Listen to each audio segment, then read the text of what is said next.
Happy Friday, folks. Senior editor Mackenzie DeLulo here, and welcome back to the Texan's weekly Roundup podcast. This week, the team discusses the beginning of the Texas legislature's 88th regular session, the changes coming to the Texas Senate, Dade Phelan handily defeating Tony Tinderholt for the Texas House speakership, Comptroller Glenn Hager's projected budget surplus growing from $27 to $33 billion, Phelan's list of priorities for the legislative session over the next 140 days, the Texas House adopting rules that do not ban or restrict Democratic committee chairs, Governor Greg Abbott announcing over 300,000 illegal aliens arrested via Operation Lone Star, Abbott supporting the ERCOT market redesign and his opinion on getting the legislature's input, Texas Republicans' criticism of President Biden's El Paso visit to the southern border, and a Texas Republican filing articles of impeachment against Homeland Security Secretary Alejandro Mayorkas. As always, if you have questions for our team, DM us on Twitter or email us at editor@thetexan.news. We'd love to answer your questions on a future podcast. Thanks for listening and enjoy this episode. Well, howdy, folks. Mackenzie here with Hayden, Brad, and Matthew. We had a giant week in news, and I'm excited to jump into all things session. But before we start, I came home from my honeymoon, which was a wonderful time, to a gift on my desk, Bradley, from your grandmother. Mm-hmm. Now, for listeners who may not remember, it's been a long time, and it's maybe even mentioned 2 or 3 times. But you have a feud with my grandma, which is really kind of weird on your part. On my part. But you keep, going at this. But hey, apparently an olive branch has been issued. Well, and by keep going at this, you mean not talk about it for months. Yes, correct. But regardless, I came home and there was this very sweet gift on my desk. I opened it and I was like, who left me a gift? And it was a framed picture of Brad's dog, Winston, who is one of my favorite living creatures on this planet. And oh gosh, I should have brought the picture in so I could read the note, but it said, since my owner does not have an Instagram, here is a one-time Winstongram. And it was a little picture of Winston as a young pup. And now I have it just sitting on my desk, and your grandma wrote a sweet note, and which I also still have. And so now, thanks to your grandma, I have a very sweet picture of your dog, who I qualify as my own, sitting on my desk. So, Mrs. Johnson, thank you very much for your sweet gift. Merry belated Christmas. And it made my Tuesday coming back to the office and receiving such a fun gift. So I loved it. Can't imagine why you forgot about that, because I told you. I know you did, and I still didn't remember. You told me. I sent you a picture of it. you sent me a picture. Oh, I don't. Anyway, my memory of the bag, not of what was in it. Okay, yeah. Well, I did not recognize the bag when I did return. A lot had happened since then. But really, what went down? Nothing at all. It's not like you changed your last name or anything. No, nothing crazy happened whatsoever. By the way, did you change your name on Twitter yet? No, but I think I'm going to do the whole change my name, because people don't like DeLulo. It's just different. It's so different. So I'll probably put out a tweet that's like personal news. Change my last name. Here's a wedding picture and call it good. Did you file the paperwork to change your name yet? No, but we're getting so off track. It takes so much to change your name. I had no idea. That's what I've heard, but I've never actually looked at the process. Most of my friends who have say they do it like a year later. It requires so much work. We have all the other paper, like we're legally married, but not just legally, but there's so many things that your name is on that you've got to go through the process. I mean, well, and legally changing your name is one part, and then you have to change it on your driver's license and your passport and your social security, like everything. It's a lot of work. So I'll probably delay that a little bit. I still haven't finished updating my address. So yeah, the name thing. There are actually services you can buy online that will send you all the paperwork. It'll say, okay, here's everything you need to change your name on everything that exists, which I might just end up doing instead of going and scrounging all the government websites for everything. Or there's probably a listicle somewhere. Probably. It'll give you everything instead of having to pay for it. Yeah. I'm not looking for, my name is already my first name. People always get confused with spelling it, and DeLulo is such a hard, that's just difficult. But we'll figure that out at a later time. Regardless, we've talked too much about me. Let's get into the news for this week. Bradley, we're going to start with you, but we're all going to kind of talk through this beginning of the Texas legislature's 88th legislative session. A lot to jump into here. A lot happened, but it kicked off this week. We've been looking forward to this since the last session Very ended. much so, yeah. It's a very exciting time for us. Give us a brief overview, just starting off with the things to expect. So on Tuesday, the 150-member body gavelled in, gave their oaths of office. The House elected a speaker. Speaker Phelan won the second term, and the Senate elected a president pro tempore, which was Senator Kelly Hancock from the DFW area. And then the next couple of days, they took care of their housekeeping measures, just order of operations in their specific chambers. And then the House handled their rules, which we'll get into in a bit. But just basically getting their house in order before they hit the ground running on the actual policy and legislation that they will take up. So they have 140 days to complete their business before the session times out on sine die, which is May 29th. For the first 30 days of session, committees, well, right now committees aren't even formed yet, but for the first 30 days, committees may not even consider legislation, save for the governor's emergency items, which kind of get an exception to all these rules whenever he names them. And we don't know when that'll be. Last session, it was like February 1st, last day of January, that he put somewhere in there, a few weeks in. Put those out. So probably about similar time. The inauguration for the governor is next week, and the lieutenant governor. And so this is all the procedural things are getting in order at the moment. And then all bills, save for a select few types, must be filed by the 60th day of session, which is set for March 10th. After that point, floor votes will begin happening. And then it'll be a sprint to the various deadlines that are there. Second reading deadline, third reading deadline.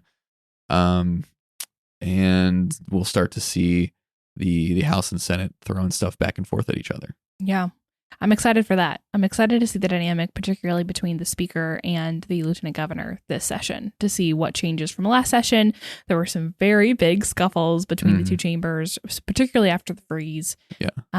Constitutional carry was a big issue, and they had very different perspectives on how that all should go down. Yeah. And the biggest issue this time is this massive surplus that they have. How do they spend it? How much did they spend? How much do they leave sitting in escrow in the savings account, basically? It's going to be a big fight. A lot of different interests already coming to the table for that. It's going to disappear pretty quickly. And that'll kind of be the umbrella issue for everything else below it. This session, too, there aren't the same, three giant issues that the legislature is tackling from a policy perspective that there usually are. We don't know the priorities from the governor yet. His emergency items will shape a lot of the discussion about policy this session, but it's not like we have a heartbeat bill looming or constitutional carry looming, even though that was kind of a late addition to the conversation last session. It's not like we have those big items. It's the budget. That's what people are talking about right now. Emergency powers, that's largely off the table. Post-COVID, that's not part of the conversation anymore, where it was a huge topic of conversation last session. We'll see what ends up being the big ticket items, but as you said, right now it's really the budget. Yeah, and things will change a lot. Everybody goes in with their expectations, and you can bet that many of those are going to be thrown out the window at some point, because that's how the legislature works in general, especially when they have this protracted session of 140 days, and that's it. Absolutely. Legislature loves to be a heartbreaker. That's exactly right. Well, Matt, let's talk with you about the upper chamber of the legislature, the Senate. You'll be reporting from the Senate for the majority of the session. There are some new dynamics at play regarding the political structure of that body. Talk to us about that. Well, the midterm elections gave us some interesting results. And there's a couple of different ways that you can look at it. You can look at the partisan makeup of the chamber. You can look at the personalities of the members, and then the procedures, the rules governing the chamber, and how those elements play into it. So the basic structure of things is the Senate's a 31-member body. Presently, Republicans have 19 seats in the majority, which is up from 18 last year, with one new Republican coming in.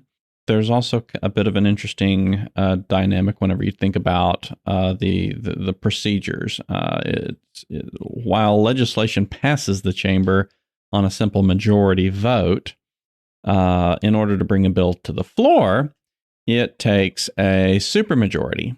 And the number of the percentage, I guess I should say, of that supermajority is determined by the members whenever they vote to adopt the rules every session. So it's a majority vote that sets a supermajority threshold on bringing a bill to the floor, and that rule stays in place for the rest of the session.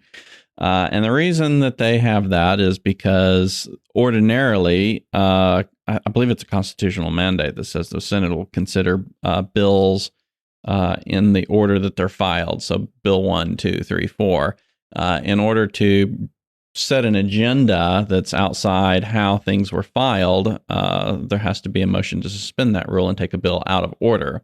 So that's where that supermajority threshold comes into play. In order to bring that bill to the floor and craft a calendar for the day, they need a supermajority. Last session, that number was lowered to 18 because all we had were 18 senators. This go around, we have 19, so the Republicans can comfortably bring a bill to the floor without obstruction. There was one other interesting part to play, which ties into the personality aspect of it, and that was last session we had State Senator Kel Seliger from West Texas, who was a more moderate Republican and was frequently at odds with Lieutenant Governor Dan Patrick.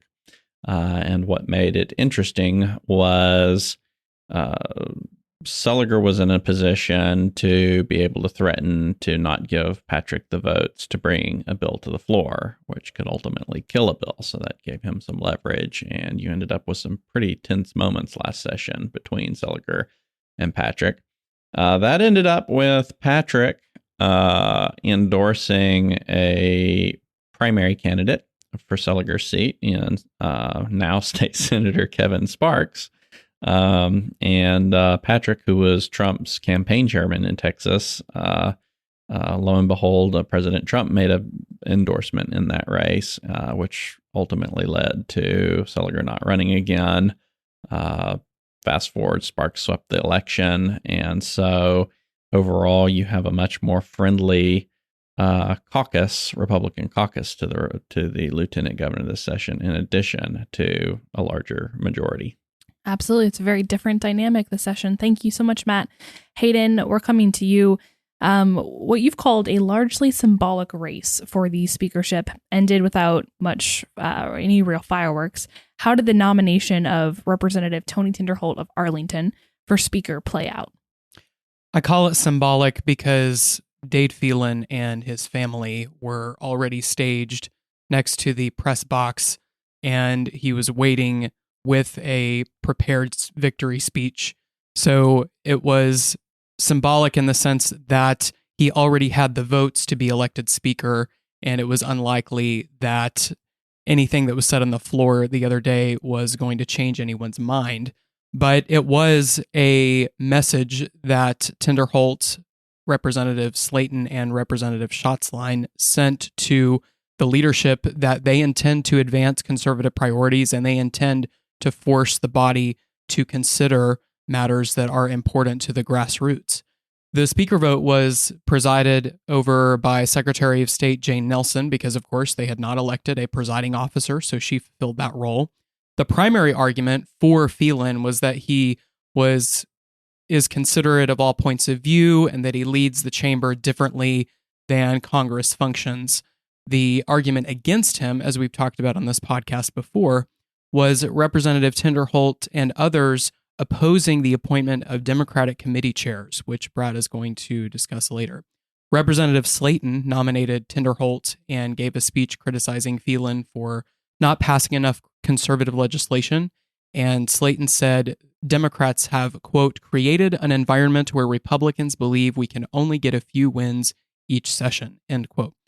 And Tinderholt, in a speech of his own, said, quote, "The status quo remains because people want their power, they want their committee chairmanships, they want their gavel," end quote.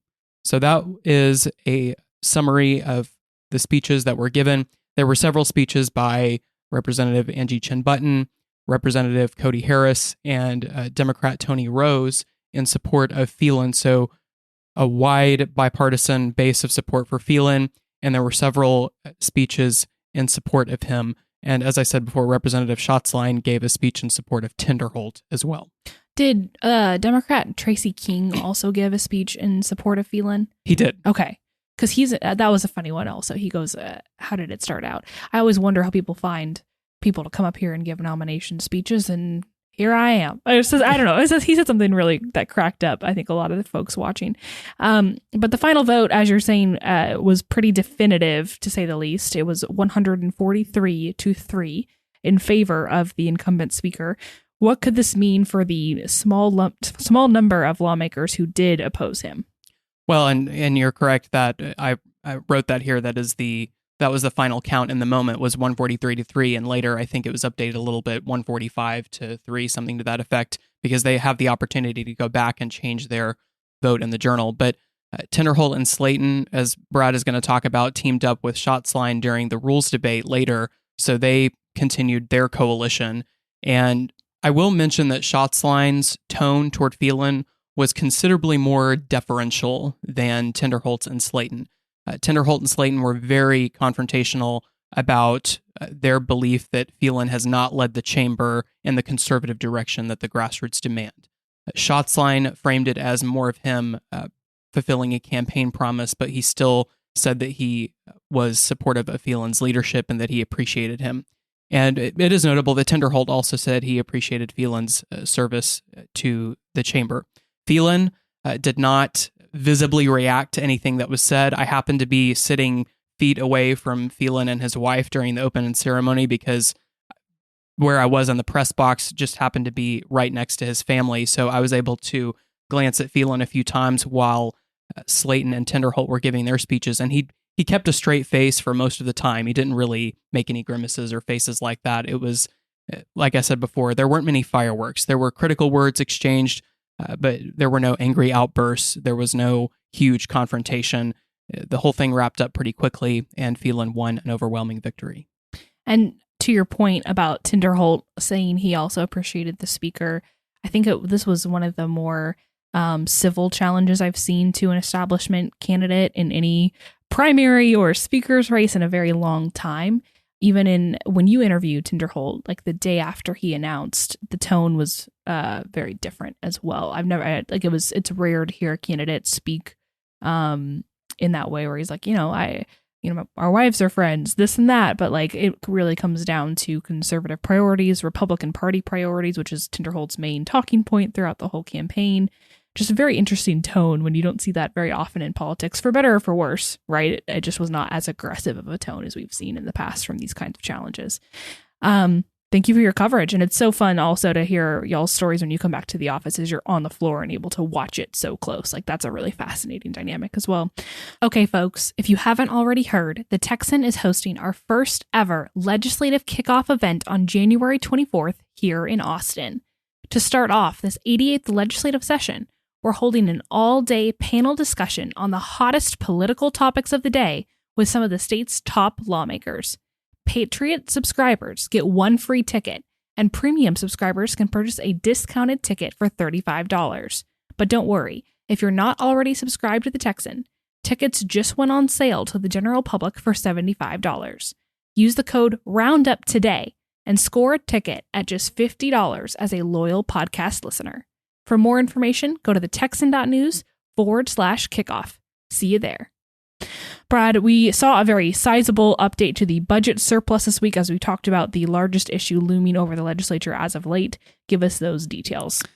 So Comptroller Glenn Hager gave his updated biennial revenue estimate the day before the legislature gavelled in, and it showed a more than $5 billion increase from the July estimate. In total, the state now expects to have $32.7 billion in Treasury surplus dollars and $27 billion in estimated estimated in the Economic Stabilization Fund, which serves as basically the state savings account. The Texas legislature will now have to decide how much of that to spend and on what, as Hager has maintained throughout the last year and a half or so, when we've seen these huge numbers of consumption tax collections. He said that the drivers of this record surplus are two-pronged. One, the return of commerce after the pandemic's economic slowdown and its government shutdowns. And then inflation, which is driving the prices up, which increases consumption taxes paid by consumers. That means a lot of money available for the legislature to spend if they so choose, but they have said that they don't plan to spend all of it. And that's really it. That could be, we spend 31 of the 32 billion that's available. But if they don't spend it all, it could just sit in the treasury as balance for the next time. So that's kind of how they would bank this savings, if they have any. Yeah. And I know the comptroller has a lot to say about all of this. Real fast, remind us of the comptroller's role in all of this. He's basically the state's chief fiscal officer. So he sounds the alarm bells. He does the math. Yeah. He presents it to the legislature. He is constitutionally required to provide this BRE before each legislative session. Biennial revenue estimate. Yep. And that just gives them, it's basically a prognostication on what they have available to spend. And sometimes it's a lot, like this year. Sometimes it's not a lot. And it ebbs and flows based on the economy and tax collections. And so because the state doesn't do property taxes or income taxes, they rely on consumption taxes for funding. And then that goes out into the massive budget that we're going to have. Overall, I think it was in the general fund, they have estimated, of course, this could change, they'll have $188 billion to do something with, except for the cap that exists. So, well, let's talk about that. So Texas has that spending cap. How will the legislature spend this very large sum of money that goes well above that cap? Yeah, so the cap set by the Legislative Budget Board in December last year was a 12.33%. It's very complicated, these different caps, because there's 2 or 3 different caps. There's the constitutional cap, which is this one. There was a stricter spending cap passed in the 2021 session. But overall, it ties it to population and inflation. And so since we had a fairly high inflation recently, the number 12.33% is going to be a bit higher than what we would normally see in a population and inflation percentage. Very complicated economics, but all that to say, the amount they can spend without busting the cap is about $12.5 billion more than they spent in the last budget. Now, that's the starting point. There are some different proposals. We've talked about what the lieutenant governor has kind of vaguely pointed to in passing constitutional amendments to get around the cap. I heard from multiple people a more concrete version of that, which it would be creating this property tax cut fund, basically, that exists outside the general revenue fund that they would then use to compress rates, local rates, which is what they've been doing for the last couple sessions, is compressing the rates. That's how the bills go down relatively. Obviously, it depends on what race your localities pass, but that has basically been the strategy, rather than just trying to like overhaul the entire system. And so I was told by an official with the comptroller's office that a similar maneuver to this occurred in 2013 when the legislature created the State Water Implementation Fund, which is money that exists outside the general fund that they can use to fund infrastructure projects, or water specifically. So that's the general idea. I have no idea if that's going to be the plan they move forward with, But with the governor talking about using at least half of this massive surplus to cut property taxes, that half of the surplus is already more than this that 12.5 billion spending cap. So they're going to have to get creative some way. That seems to be a prevailing option at the moment. Absolutely. Did the comptroller have anything else notable to say about this? Yes, he noted that they expect a recession to come, and because of that, advised the legislature to not expect 2 years from now to have this kind of record surplus. A word of caution for the legislators as they convene. We've seen Patrick say we're not going to spend it all. That this is just another official saying, you plan for bad economic times when you're in good economic times.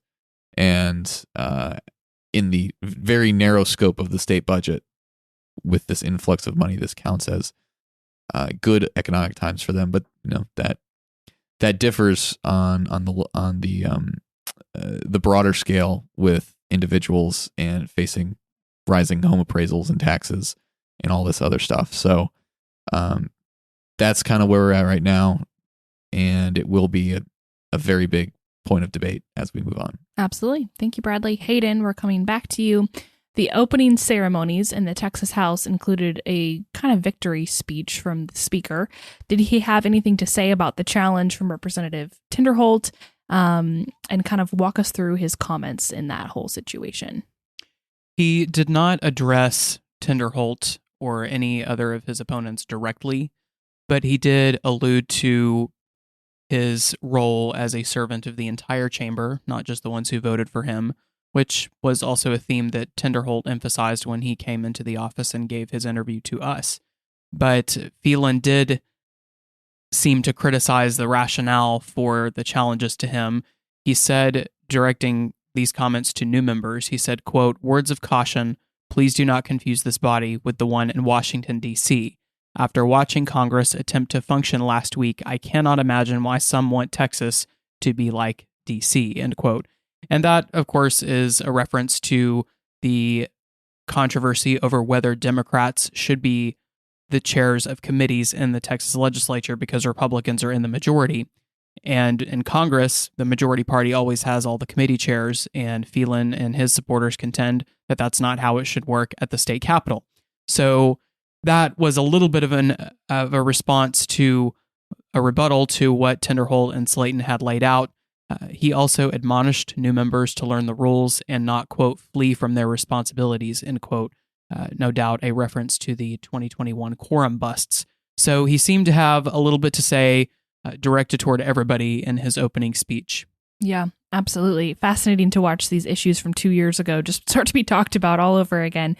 He also outlined some of the work he hopes the chamber completes in the coming months. What were some of the policy items that he listed? Well, he did talk about a lot of things that have been hot button issues around Austin and Texas statewide.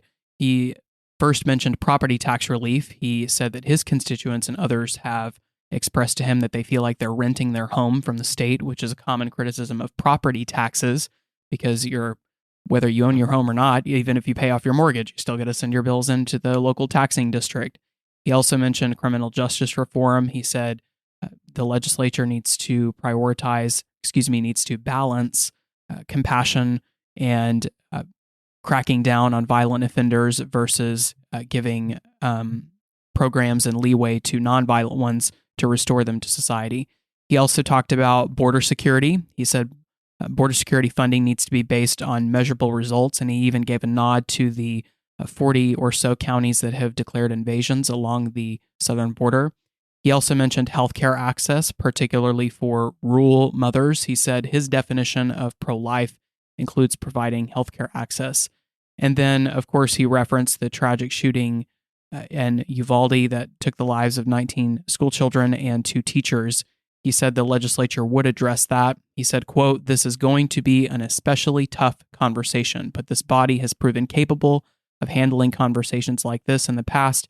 I'm confident we will do so again," end quote. But he did not mention anything to do with gun restrictions or gun control or anything like that. He just broadly said that it would be addressed during the session, although Senator Gutierrez out of San Antonio, who represents Uvalde, has already introduced a compensation fund for Uvalde victims and is already pushing for gun control measures such as increasing the age to purchase a firearm to 21. So the Uvalde shooting will be a feature of this legislative session. Bradley, I know you were a part of a press gaggle earlier today. Mm-hmm. Did the speaker have anything to say about those issues particularly? Nothing really new other than he doesn't foresee. He did discuss Tracy King's proposed raise the age to 21 to purchase an AR-15 type rifle. Not sure exactly how that's constituted, how broad a range of rifles that applies to, but the issue's been discussed before, and feels that he doesn't see much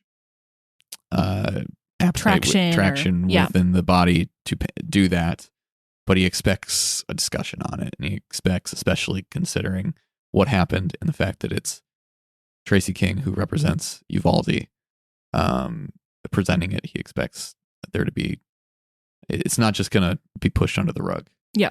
It will be discussed.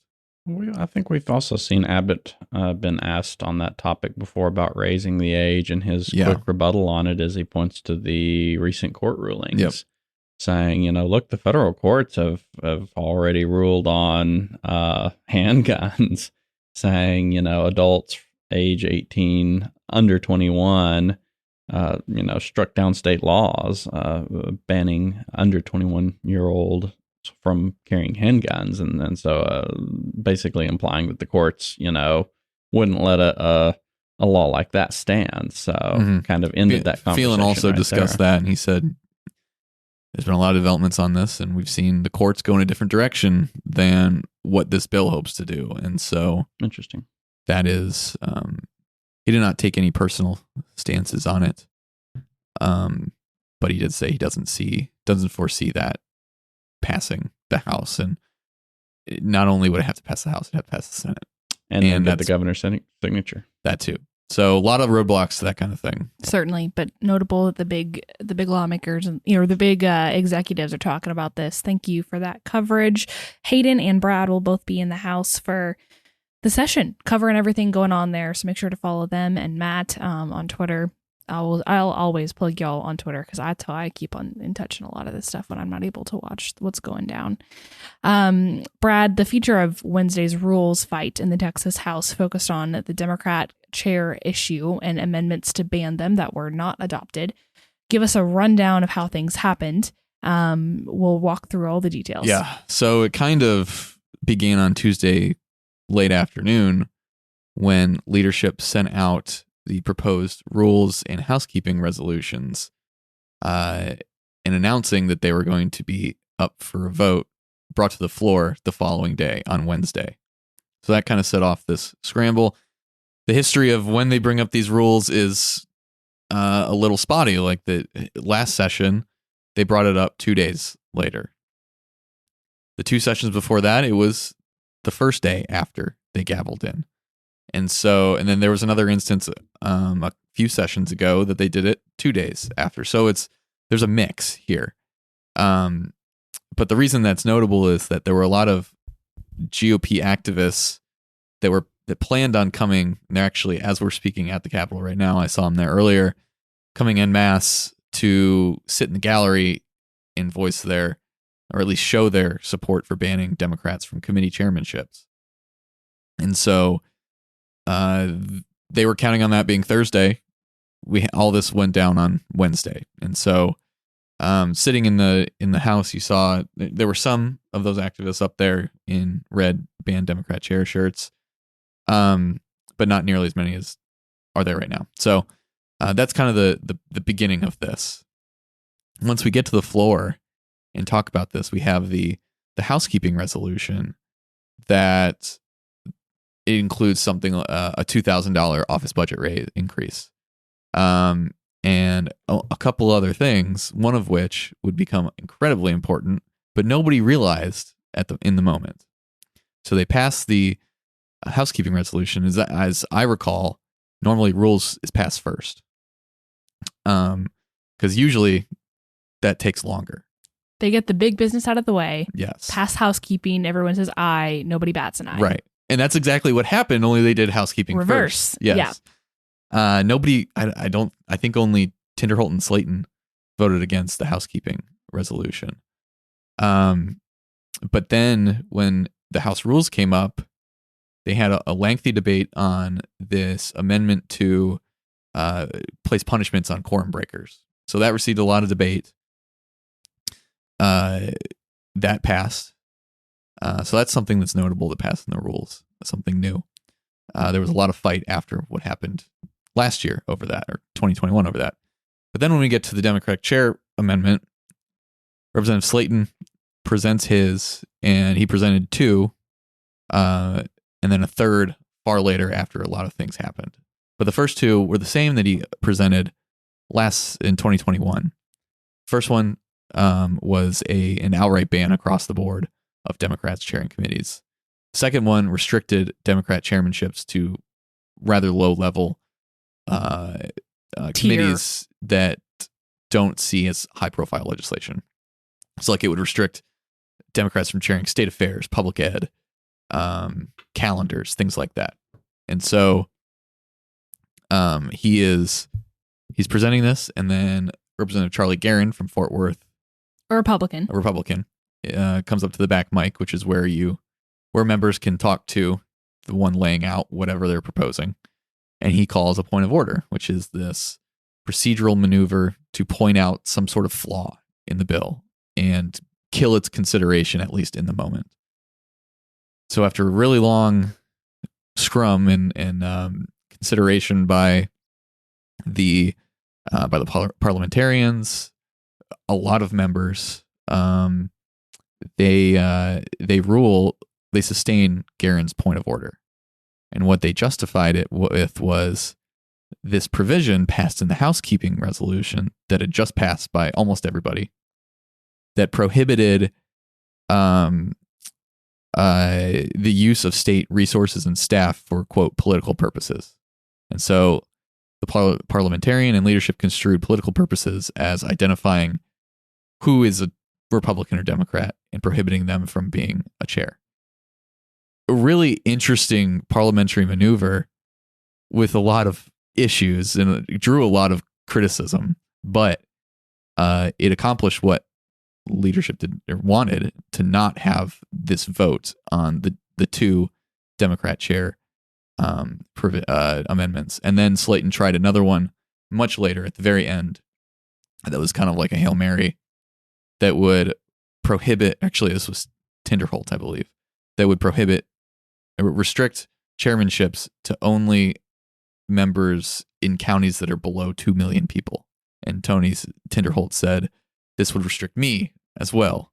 But clearly, an effort to try and prevent big city Democrats from chairing committees, like in Houston. And as many of the Democrats that are in the Texas House are from urban areas. Without touching the political issue, because that's what torpedoed the other efforts. Yep.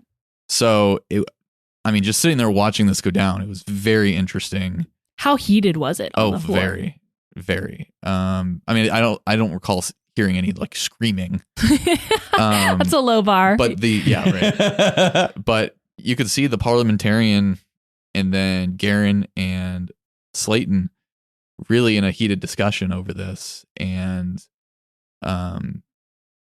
basically what this prevented was a vote. Yeah. Which is why they did that in the first place. Yeah. They don't really care that it's proposed, although they hate that it's proposed, they being leadership, whereas, these couple conservative members, super conservative members, grassroots, however you identify them, right? The Tinderholts, the Slaytons of the world are proposing it because they feel that's their mandate from their voters. But what leadership is attempting not to do is to put their the folks that align with them either politically or even just procedurally in the House, their allies, from having to take a hard vote. That's just how it works, right? And any party in power too would likely do these kinds of things. Any party or faction. Yes. To avoid taking hard votes. Yeah. Yes. But at the same time, this was unprecedented is a word I don't want to use and I shy away from, but it was incredibly rare to see something like this happen, and the broad scope with which this could be applied. The word political being in these housekeeping rules, something that is not accepted, could cause some major issues. And we don't know how it'll be applied. Like right. we don't understand the precedent that this is actually setting. Well, right after that ruling was issued, Matt Schaefer from Tyler, Republican chair of the Freedom Caucus, went up to the back mic and questioned the chair about, does this apply to the Democratic and Republican House caucuses? Are they not allowed to use facilities in the House for their purposes? Like, where's the line drawn, basically? There was no real resolution to that. And I don't know, maybe this thing comes up later on. I can't envision a scenario that it would, like a detailed one at the moment, but whenever you pass things in rules, they can come up and bite you in the butt later. By calling points of order, by trying to strike things down, you can use the rules as your own weapon. Well, and there's an example we'll get to later on in the tweetery that I thought was really, really cool. But I want to point out one thing to kind of add definition to something you're talking about. Whenever you say, what does it mean whenever you say a hard vote? And I think I saw it on Twitter somewhere or something like that, but somebody basically explained it. Whenever elections roll around and you have attack mailers and stuff going out, it is a mailer that says your representative voted to keep Democrats in power, sort of thing, if you just lay it out like that. And so this way, you cannot send out those attack mailers in the primaries, and the members get to say, we didn't even get to vote on it. There was a point of order. So that's and those mailers are even better when they have to take multiple votes, because then they can go, your representative voted 17 times for Democrat committee chairs. Yeah. Exactly. And on top of this, at least based on the public numbers we've seen, like the Texas GOP puts out, there were only 19 members that had publicly said they would vote to ban Democrat chairs. And that is a long way away from getting it passed. Now, keep going. Then I have. There may well have been people that were not on that list that then decided to pull the trigger on it, but at least as it stood publicly, it did not have a very good shot at passing, unless a lot of members felt that they couldn't sit it out. Mainly Republicans, right? Obviously, Democrats are not going to vote to ban themselves from committee chairmanships. That's not going to happen. The other context to this that I think is notable of this issue is that the speakership is a numbers game. You have to get to 76. And one way that speakers, including Phelan, gets to 76 is by awarding chairmanships to Democrats, because he gets their vote. And this happened before the last session. He announced this 83 member list of support. 11 of them, I think, if I have the number correctly, were given chairmanships eventually.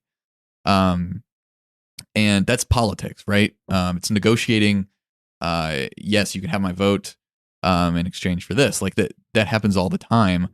And so it's a big reason why, whether it'll be said publicly or not, that there's such opposition to banning Democratic chairs is either a threat to the speakership or threat of Democrats to break quorum again.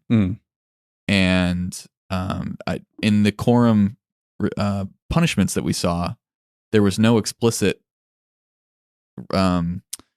punishment to revoke chairmanships from anyone that breaks.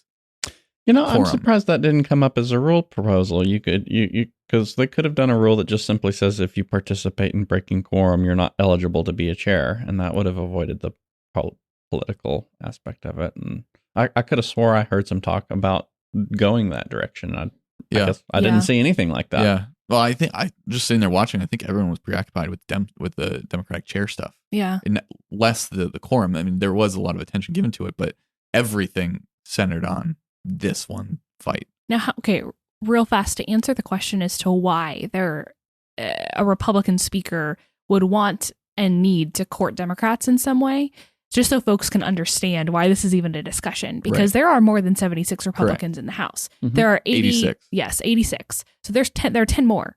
But if those 10, like let's say 11 Republicans decided Phelan's not serving our interests, maybe that would be the more liberal to moderate portion of the caucus, they could say, hey, we're going to vote with the Democrats, choose our own candidate, probably still a Republican, and say, hey, this person might be more amenable to the Democrats' priorities, but he's also more amenable to our priorities. He's kind of from our, faction of the party.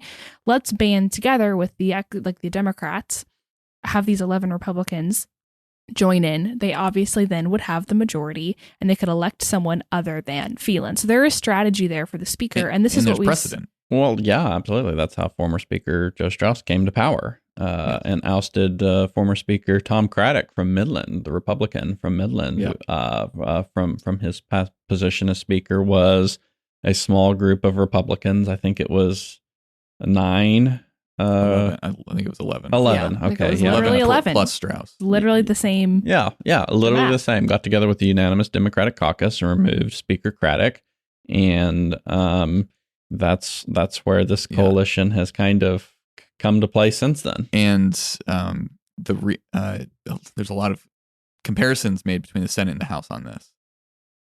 But the lieutenant governor is elected statewide. It's not the same constituency as the Speaker of the House. And like it or not, that is the reality of it. And he's elected in a much different way. And so he has to get the numbers to be the Speaker. Otherwise, he's not going to be Speaker. And obviously, there are many different arguments on whether he should be more amenable with certain policy items or not. Whether this issue is something that Texas should reconsider, because most other places do not do this, Right. including Congress. Well, and there are the arguments that there are not 10 Republicans who would go with the Democrats That anyways. too. Yes. So it's not like Phelan for sure has to do this in order to keep his power. Yeah. We don't know. Obviously, the members in the chamber know a lot more than we do about the dynamics, but that is not something that is publicly, like the math has not publicly been done where people have a list of the names who would go with the Democrats if they didn't have chairmanships. But that's the argument. Yeah. And back on the when Phelan secured the speakership, there was an opposition to Phelan. The most formidable one, or the most formed one, was Jeannie Morrison. And that was more of this like Strauss coalition, but they could not get the votes largely because there were not enough Democrats to give them the majority. Yeah. In addition to the Republicans they had. Exactly. So this is just a giant numbers game, and that's the internal workings of this. But this issue has been boiling up for years. Since last session, the Texas GOP has made this its biggest issue going into the session, I would say. Which will change once they start, lawmaking. Right. But at the beginning of the session, this is all there is to do. They put it on one of their legislative priorities, and it has to do with the legislature, but it's not policy. It's not a bill that's passed. Right. It's rules, but and regardless. So I mentioned all the people that were coming here. That was from the GOP. The lobbying effort has been pushed on this quite a bit. And so Matt Rinaldi, the chairman of the Texas GOP, had some harsh words for what happened. But it happened. And we'll see what the implications are down the road for other things. But unsurprising that there was no ban, but surprising the way it happened, and surprising that there was no record vote. Yeah, I certainly expected a record vote, as did most people. Yeah. And there wasn't one. Well, we could talk about this all day long. It is fascinating. It's our bread and butter. But folks, we certainly are going to be focusing on the legislative session for the next 140, 135, however many days there are left once this podcast is published. So folks know out throughout Texas what their representatives from their area are doing down here in Austin. It's important. It's reported. But we also want to continue to reporting on all the other issues that are happening in Texas outside of Austin. And one of those that's incredibly important is what's going on at the border. So Hayden, we're going to talk with you about this. Days before the legislature gavelled in, Governor Abbott provided an update for Operation Lone Star. What were some of the statistics in that report? It is hard to believe that it has been almost 2 years since Governor Abbott launched Operation Lone Star. It was March 2021, and sometimes I go back and reference that very first article, and I had put in the subtitle, the state has dubbed its efforts Operation Lone Star. And it feels weird to think about a time where this was not in the political dialogue or political conversation in Texas. But the number of arrests that Governor Abbott announced reached a new threshold. He said that more than 340,000 illegal immigrants have been arrested via Operation Lone Star, including 23,000 accused criminals. And that is from the beginning of the operation. And there have also been hundreds of millions of deadly overdoses of fentanyl have been confiscated by state authorities, including National Guardsmen. The governor's busing program, which is part of Operation Lone Star, has resulted in 16,000 illegal immigrants turned migrants or non-citizens, whatever term you want to use. They have been bused out of state to Washington, D.C., New York City, Chicago, and Philadelphia.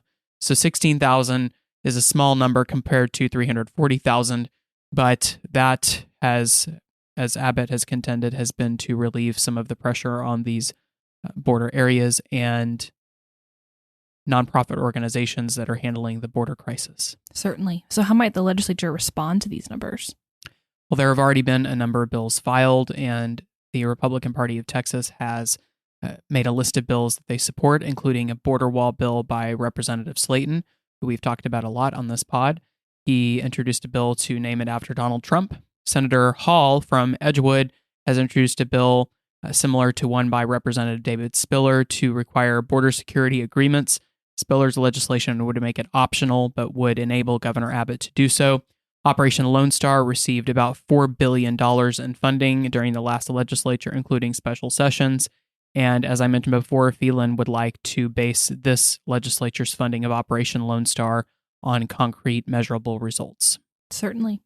Well, thank you so much for that coverage, Hayden, and the border will not cease to be a topic of conversation even during the session. Brad, Governor Abbott weighed in on the power grid redesign this week. Give us a quick overview of what he said.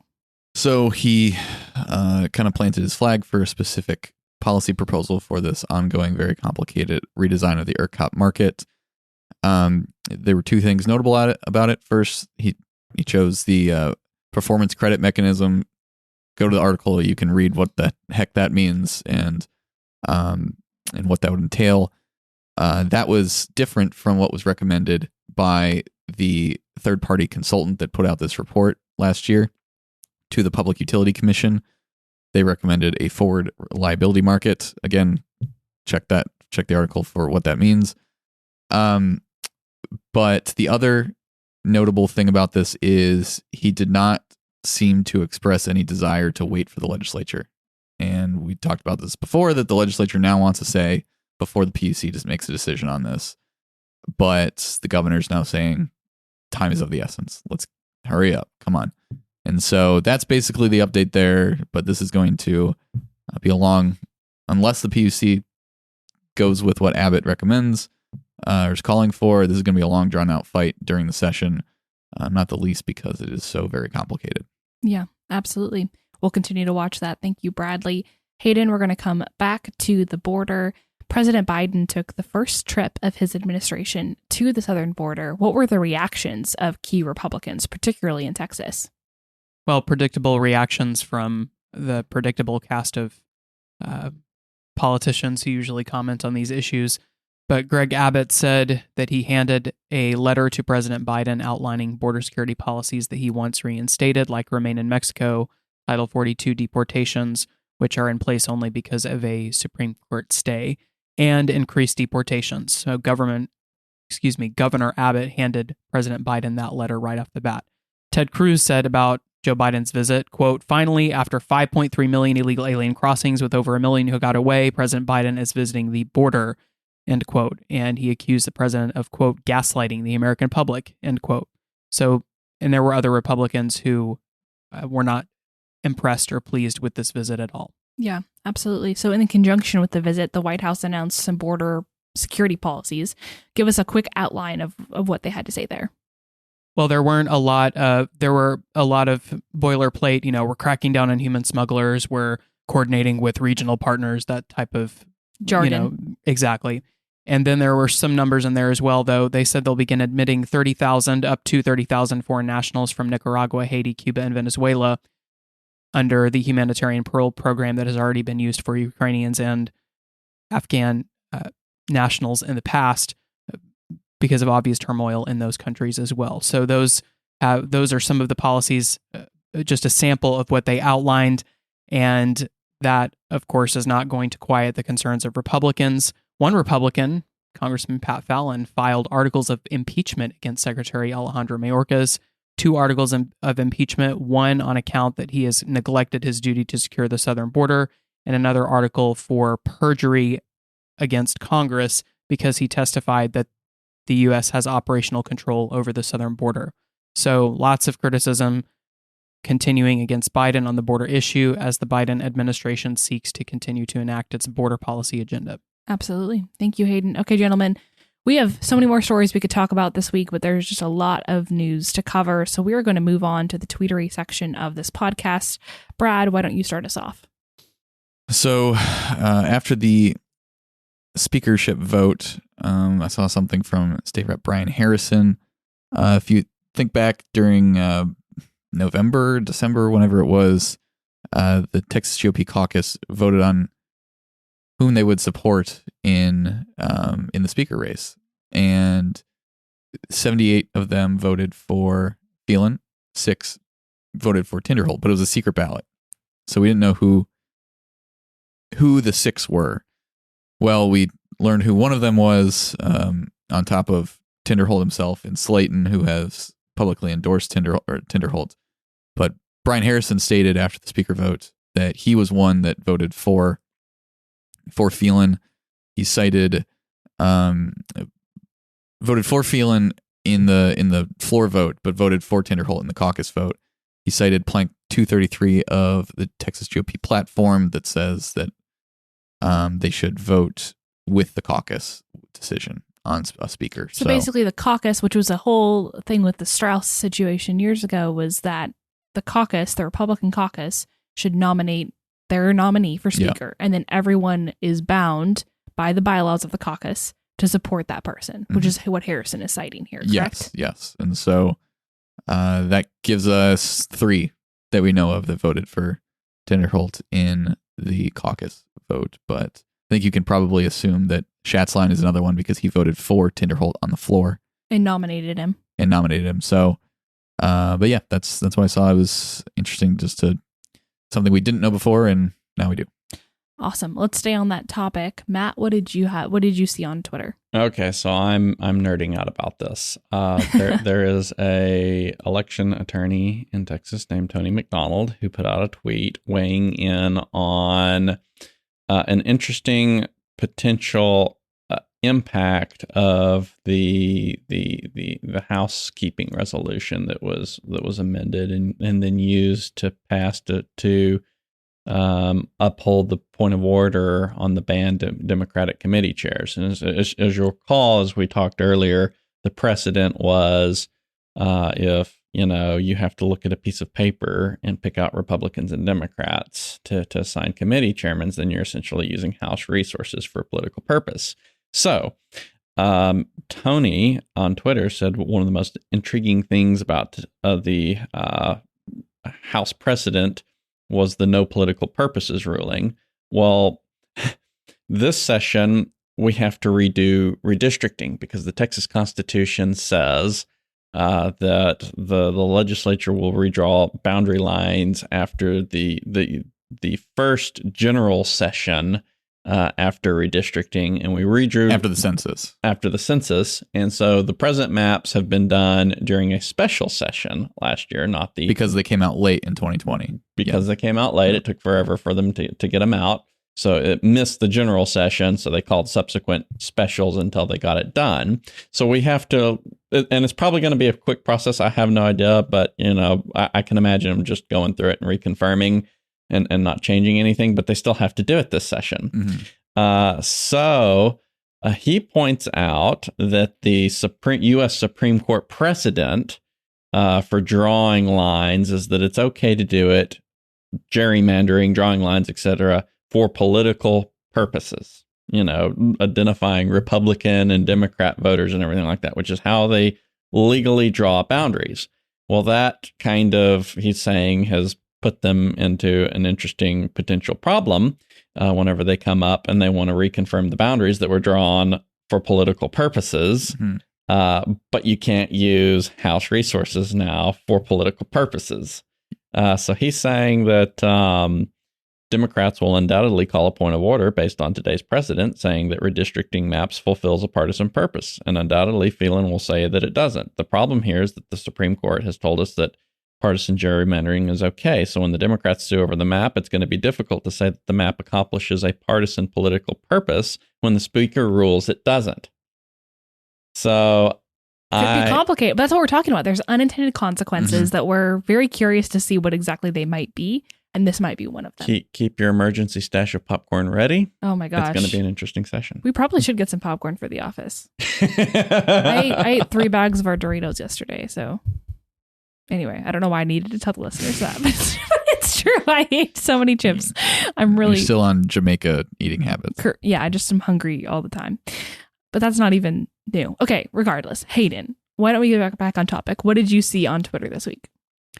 I saw a tweet of an article from Border Report that talked about a 27-year-old man suspected of pointing a gun at migrants. Did not say whether they were legal or illegal. It's a real possibility that they're either one, but he was not protecting his property or at his home, trying to prevent trespassers from entering or anything. He rolled up in a truck on a group of migrants. I'm not sure if they were legal or illegal, and pointed a gun at them. And I think he did it more than once, in fact. So he's in custody in El Paso. Wow. Just an unfortunate example of someone trying to, I suppose, take the law into his own hands or just be violent. And I'm pretty sure pointing a gun at someone for no reason constitutes assault. I'm not positive about that, but there's something there. I think that would be that would constitute assault, not battery, but probably assault under our laws. I don't know, though. I'm not a lawyer. There's a law that says it's illegal to display a firearm in a manner calculated to alarm. Oh, there you go. There you go. Question answered. Okay, gentlemen, fun topic real fast. I just got back from Jamaica, as Brad just alluded to. Let's just frame this as not anything other than like a post-session trip. Okay, if you were to go on a post-session trip, you've worked hard for 5 months, you worked for 140 days of grueling reporting and staying late at the Capitol. Our job is still very cushy, all things considered, with all the other jobs out there. But sessions are busy season. After session, let's say you had an unlimited budget to go somewhere. It could be anywhere in the world. Tropical, mountains. You could do the all-inclusive resort thing. You could do the adventuring, backpacking through the mountains thing. What country or city or area of the world would you go to? I would say, as it's May in Texas and starting to get really hot, I would choose some sort of mountain skiing, hot chocolate, looking at pretty mountains and trees, sitting on a cozy chair. I have a future travel plan thing with this I don't know, it was inspired by some travel article that I saw that floated through my newsfeed one day, but it was pointing out how there's all these cool U.S. territory islands all over the world that are really cool places to go. And it's like being in a foreign country, but you're still U.S. soil, like U.S. Virgin Islands, yes, and Mariana Islands and Guam and like this long list of places I didn't even realize you don't even have to have a passport to go to. That's really cool. So I thought it'd be cool to, start like a deal where each year, you go check out one of the U.S. territories. That'd be a cool, bucket list. Yeah. Check through all those. That's a really awesome one. What about you, Brad or Hayden? What about y'all? I'd visit Italy. Ooh. Oh my gosh. I think Italy has a rich history, has a lot of legal history that I'd love to learn, and food, religious history. And I just think the Italian language is beautiful. It is. I don't know Italian. I should learn it. And best food. way to learn a language is to airdrop into it. That is true. And really good food. Did I say that? I know. And I love Italian food as well. My stomach is rumbling. That's neither here nor there. Bradley, what about you? I think I'd want to go to Halifax, Nova Scotia. It's Wow. Very specific. I have a specific So reason. specific. Well, I guess I haven't done all the research, but I assume it's fairly beautiful. And in the summer, it would be nice to be up there and not in the sweltering heat here. But I am a big history buff, and I read a book on the Great Halifax explosion, Stop. which What was that? was the largest explosion in world history until the atomic bomb dropped on Hiroshima. What caused it? And it was during World War I. This munitions boat jam-packed with explosives and TNT and bullets and all this stuff was getting shipped. It was going to go across the Atlantic, and it had to stop in Halifax at the port. And it something happened that a spark or went awry when it kind of collided with another boat. Oof. And then went into the dock. Oof. And caught on fire, and eventually it exploded and wiped out like 3/4 of the city. Wow. Terrible I hadn't tragedy. heard about this. Yeah. And they managed to rebuild it, and there were a lot of Bostonians that helped send a bunch of resources up there, and it's just an interesting part of history that I had no idea existed until I read this book. And Well, I hear the area up there is very pretty. that's the other reason. The pictures look very beautiful. I wouldn't go to a place just for that, but that's an added The bonus. combination. Yeah. That's a really fun answer. Well, gentlemen, thanks for joining me. Was that a compliment Thanks for instead of ripping me? Brad. Your grandma sent me a picture of Winston. I need to be nice. Okay, fair enough. She was very kind to me as I berate her grandson weekly, so I figured the least I could do is hold my tongue. My face when you were talking about it initially, I did make a face and go, "Oh my gosh!" Yeah, but I saw it. roll my eyes. But I was did waiting for pretty well over. It was verbal like the abuse first couple of afterwards. weeks that I was here before I figured out that it's Winston is actually Brad's dog and not Mackenzie's dog. I do really miss Winston. Okay. Well, folks, thank you so much for listening. Gentlemen, thanks for joining. We will catch y'all next week. Thank you to everyone for listening. If you enjoy our show, rate and review us on Apple Podcasts, Spotify, or wherever you listen to podcasts. And if you want more of our stories, subscribe to The Texan at thetexan.news. Follow us on social media for the latest in Texas politics, and send any questions for our team to our mailbag by DMing us on Twitter or shooting an email to editor@thetexan.news. We are funded entirely by readers and listeners like you, so thank you again for your support. Tune in next week for another episode of our weekly roundup. God bless you, and God bless Texas.